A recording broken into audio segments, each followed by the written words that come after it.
Well, with infighting taking over the Tory party, opposition leader Sir Keir Starmer doesn't want to miss out on the fun. He's fighting off his own internal revolt. Yeah, he's got his own problems as well, because rebel Labour MPs are expected to defy the party's position by backing the SNP's Gaza ceasefire amendment to the King's speech. Internal splits have been growing over the past few weeks, with many in the shadow cabinet calling for a permanent halt to the fighting. Well, towing the party line, Sir Keir Starmer is ordering his MPs to abstain from the vote, not to back the SNP amendment, and instead back a rival amendment that he is laying down, calling for, quote, a humanitarian pause. Well, to discuss all this and what it could mean for Sir Keir Starmer, we're joined again in the studio by political commentator Peter Barnes and former editor of Labour List, Peter Edwards. Peter, this is quite a perilous vote, isn't it, for Labour and Sir Keir? Yes, it is, and I do want to stress, of course, the loss of life in the Middle East is the most important thing, but Keir Starmer is Labour's candidate to be Prime Minister, so it's right that he's held to account publicly on his position. The big development since yesterday, as you alluded to, is the Labour amendment, which is really an attempt to be pragmatic.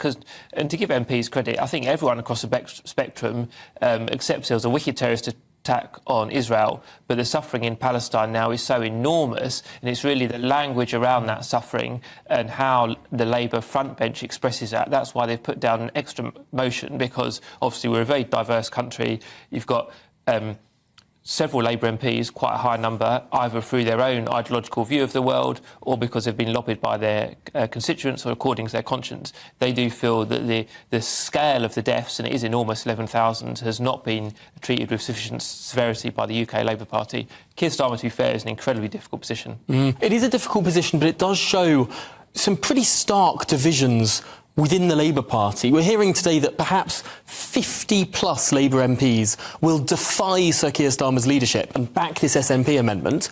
And there's been one report circulating online that suggests 12 shadow ministers, perhaps more than a dozen shadow ministers, shadow frontbench Labour spokespeople, would back this SNP amendment. Surely that would mean Sir Keir Starmer tonight may have to sack 12 of his frontbenchers. Well, he won't want to do that, and I suspect those numbers will come down. But he's also clear, because, again, we're dealing with matters of conscience and high principle, but Keir Starmer's also clear that if things turn his way, he could be Prime Minister in 12 months or fewer, and you can't go into a general election, even on such grave matters of conscience, not having a clear line that's adhered to between the party leadership and the parliamentary party. Otherwise, if you're fortunate enough to be in government, you struggle to get any bills through. It's pretty hard for Sir Keir Starmer to throw barbs at Rishi Sunak, saying you don't have control over your own MPs, your cabinet is writing articles in the Times without your say-so, when potentially 12-plus of his own MPs aren't taking his line, or 12 of his own shadow ministers aren't taking his own line.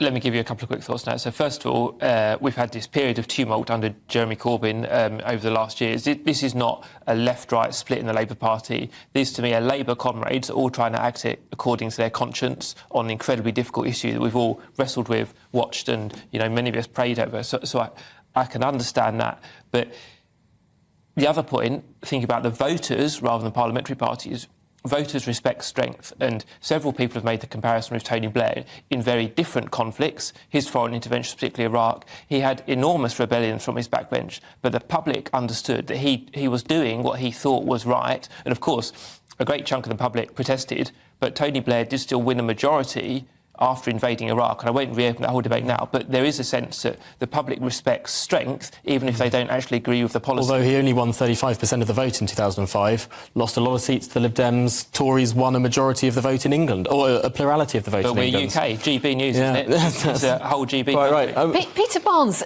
did Rishi Sunak have a point, though, when he said to Sir Keir Starmer, look, you once supported Jeremy Corbyn, and Jeremy Corbyn, we know repeatedly, has refused to label Hamas a terrorist organisation. This has been a kind of standard line that the Tories have trotted out for quite some time now, saying about how pretty much the entire Labour Party backed Jeremy Corbyn not once but twice to be Prime Minister, and the security threat that he poses. And I believe that it's a very legitimate criticism. I don't think it's landing if I'm being brutally honest, not just in Parliament, but also with the general public. I've seen many people say, the Tories just trot out Jeremy Corbyn whenever it suits them. But I do think there is a really serious problem that Keir Starmer has, and that's the question of anti-Semitism. And this lingering spectre that keeps surrounding the Labour Party at the moment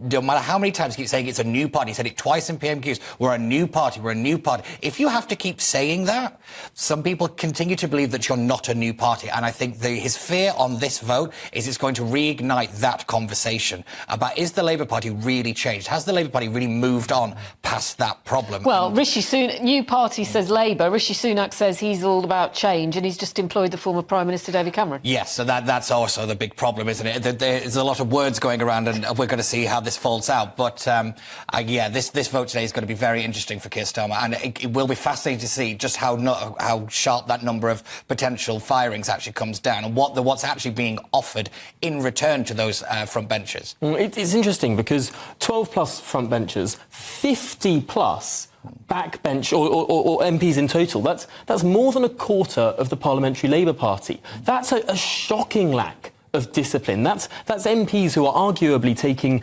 Jeremy Corbyn's line on this conflict rather than Sir Keir Starmer's. That's codswallop. Don't treat it as Jeremy Corbyn's line.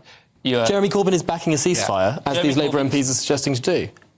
Let's try and take party politics out. It's nothing. People should act according to their conscience. We can agree with that. It's right. And Tory MPs act according to their conscience. Corbyn is not a Labour MP. My view is he was hopeless as a leader. And let's not fall. You're all intelligent. Let's not fall prey to Rishi Sunak's tagline. In Prime Minister's question times, because of his script, he was very keen to talk about Jeremy Corbyn, who's not been a Labour MP for several years. And that was really a flavour of the Tory general election campaign. Is it not fair to say that tonight there may be two amendments for MPs to vote on, one from the SNP, one from the Labour Party? The Labour Party is backing a humanitarian pause. The SNP amendment, which is backed by Jeremy Corbyn, is backing a ceasefire. Is it not fair to describe one as an amendment backed by Jeremy Corbyn and one backed by Sir Keir Starmer? Of course it is. To me, I'm afraid Corbyn is largely irrelevant to this conversation because he's not going to be a Labour candidate. And Keir Starmer, without rehashing it all now, his core principle that how can you have a ceasefire when Hamas hold more than 200 hostages? Obviously, Israel and the Western world are not naive enough to take at face value any kind of signature on a document that Hamas would provide for a ceasefire, and obviously it could endanger the region more. So I recognise Keir Starmer is in a very tough position, but if he generally doesn't believe a ceasefire can be delivered, what alternatives are? And then to briefly pick up on Peter's point about anti-Semitism in the Labour Party, several years ago it was a moment of great shame. The party should be ever vigilant, but I was at Labour conference this year when the news came through of that horrific attack in Israel. The silence was observed impeccably and people were sad and sorrowful and respectful.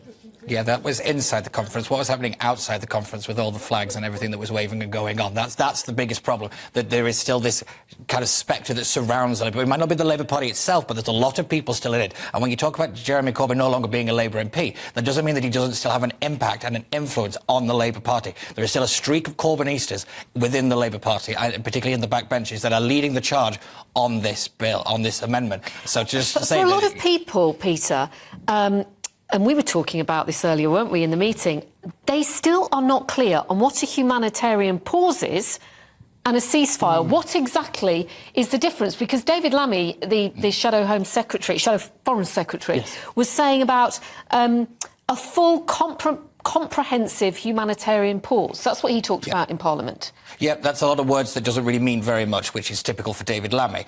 The problem that they have is they're trying to appease a certain element of the country, and I do agree with Peter that there are a lot of people that want to see a pause, they want to see a stop to the fighting. We all want to see a stop to the fighting and a stop to the dying. However, there is this practicality, and I think Rishi Sunak picked up on it very strongly in PMQs when he said that, I think it was to an SNP MP, about the naivety of some of the comments that we're hearing from a lot of people, that you can't just allow Hamas to run rampant. This is going to be an ongoing conflict for some time, and you can have these pauses all you like, but it's not going to... Basically, Israel can just go, so what? And what we're not really talking about is actually the diplomatic implications of what this vote could lead to. And, you know, the Israeli government could be very furious with the UK for actually signing with a ceasefire or signing with any kind of pause that goes against what they believe is their right to self-defense. I just want to update viewers and listeners, because Reuters news agency is reporting that Qatar is looking at a deal for 50 civilian hostages to be released from Gaza. Don't forget, there are British nationals that are being held, and that would be in exchange for a 3-day ceasefire. Reuters is saying that Hamas has agreed to the general outlines of the agreement, but Israel has not and is still negotiating the details. So we will keep an eye on that. Of course, Qatar is where many of the leaders of Hamas are basing themselves, far away from any of the fighting and in pretty luxurious accommodation. Just finally, Peter Edwards, can you try and help distill this idea? What's the difference between a humanitarian pause and a ceasefire? Would a 3-day ceasefire be a ceasefire or a pause? Well, we are slightly into shades of grey, and I mean the Tory government have toughened up their language on Israel's bombing, and as we heard, David Lammy, the Shadow Foreign Secretary, has used more detailed or slightly more tough language on what a pause would look like, so a longer pause. I mean, I think to me, with the Rafah crossing from which aid and people can get in and out of Gaza into Egypt has really opened, but it seems to be fraught with political and safety and logistical difficulty. So I'd imagine it would mean a much longer opening of the Rafah crossing, albeit with controls to give Israel confidence about security. But the level of aid and fuel getting, remember the hospital and the kids on the incubator, the level of food and fuel getting full, UN keeps saying it's far, far, far lower than what it should be. So I think it's about proper aid getting in. Well, Peter Edwards, thank you, and Peter Barnes, to you too. Thank you very much for that spirited discussion.